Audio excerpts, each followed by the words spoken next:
एक गरीब बाप जिसने अपनी जमीन गिरवी रख दी सिर्फ इसलिए कि उसकी बेटी पढ़ सके। पर वक्त बीत गया और अब वचन निभाने की घड़ी है। सवाल सिर्फ खेत का नहीं, ईमान और इज्जत का है। क्या बेटी के सपने अधूरे रह जाएंगे या कोई ऐसा होगा जो आखिरी वक्त पर वचन निभाने आएगा?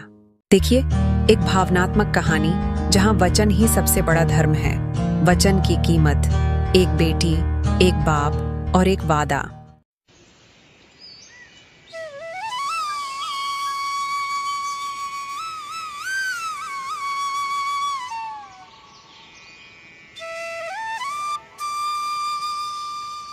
रघुनाथ अपनी झोपड़ी के सामने बैठा है और बेटी सीमा किताबें पढ़ रही है। सीमा बेटी, पढ़ाई कैसी चल रही है? बाबा, सब अच्छे से समझ में आ रहा है। अगली बार मेरी परीक्षा है और मैं जिले में टॉप करना चाहती हूँ। शाबाश मेरी बेटी, एक दिन तू जरूर अफसर बनेगी। तेरी माँ और मैं तुझ पर बहुत गर्व करते हैं। हाँ, लेकिन किताबों के लिए पैसे कहाँ से आएंगे? अगले महीने की फीस भी देनी है। तीनों एक पल के लिए चुप हो जाते हैं। धनीराम बड़े पलंग पर बैठा है। सेवक उसके पैर दबा रहा है। रघुनाथ आकर झुककर प्रणाम करता है। सेठ जी, कुछ मदद चाहिए थी। बेटी की पढ़ाई के लिए 5,000 रुपए उधार चाहिए। धनीराम नाक चढ़ाते हुए, रघुनाथ, तेरे पास गिरवी रखने को है क्या? रघुनाथ सोचते हुए, मेरे पास सिर्फ ये खेत है, पर बेटी की पढ़ाई ज्यादा जरूरी है। ठीक है, खेत के कागज रख दे। अगर 1 साल में पैसा लौटा दिया तो खेत वापस, वरना खेत मेरा। ठीक है सेठ जी, वादा है 1 साल में पैसा लौटा दूंगा। 1 साल बाद परीक्षा परिणाम का दिन। सीमा दौड़ती हुई आती है।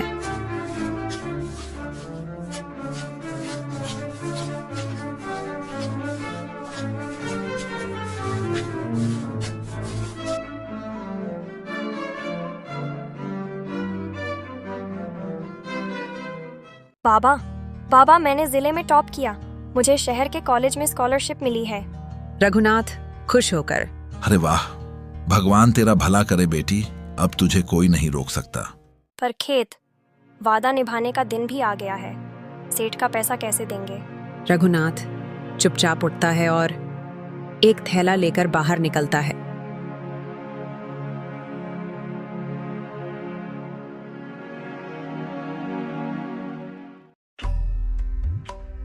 रघुनाथ आकर सबके सामने झुकता है। उसकी जेब में सिर्फ 3,000 रुपये हैं। सेठ जी, मेरे पास अभी 3,000 हैं। बाकी जल्द दूंगा, बस खेत मत लेना। ये मेरी बेटी की मेहनत का फल है। नियम तो नियम है। 1 साल बीत गया, खेत अब मेरा। सीमा आंखों में आंसू लिए, सेठ जी, ये खेत हमारे परिवार की जान है। मैं नौकरी करके पैसा लौटा दूंगी। थोड़ी मोहलत दे दीजिए। धनीराम, जब तूने वादा लिया था तब क्या इंसानियत की बात नहीं सोची थी? माफ कीजिए सरपंच जी, मैं कोई दान पुण्य नहीं करता। तभी रवि आता है, सीमा का शहर में पढ़ा लिखा दोस्त। रघुनाथ चाचा ने मुझे सब बताया था। मैं उनका कर्ज चुकाने आया हूँ। रवि जेब से पैसे निकालता है और सरपंच को देता है। ये लो 2,000 रुपए, अब वादा पूरा। सेठ जी, अब खेत वापस कीजिए। ठीक है, ले लो अपने कागज। खेत में सीमा खेल रही है। रघुनाथ पेड़ के नीचे बैठा है। शालिनी पूजा कर रही है। मेरी बेटी ने मेरा सिर ऊंचा कर दिया, वचन निभाया और सपने भी पूरे किए। नहीं बाबा, आपने मुझे पढ़ाया, वही मेरा असली धन है। सच्चाई, मेहनत और वचन का मूल्य हमेशा सबसे ऊपर होता है। मुसीबतें चाहे जितनी भी हों, इंसानियत और नीयत अगर सच्ची हो तो रास्ते खुद बनते हैं। अगर हमारी कहानी अच्छी लगी हो तो लाइक, शेयर और सब्सक्राइब करना ना भूलें।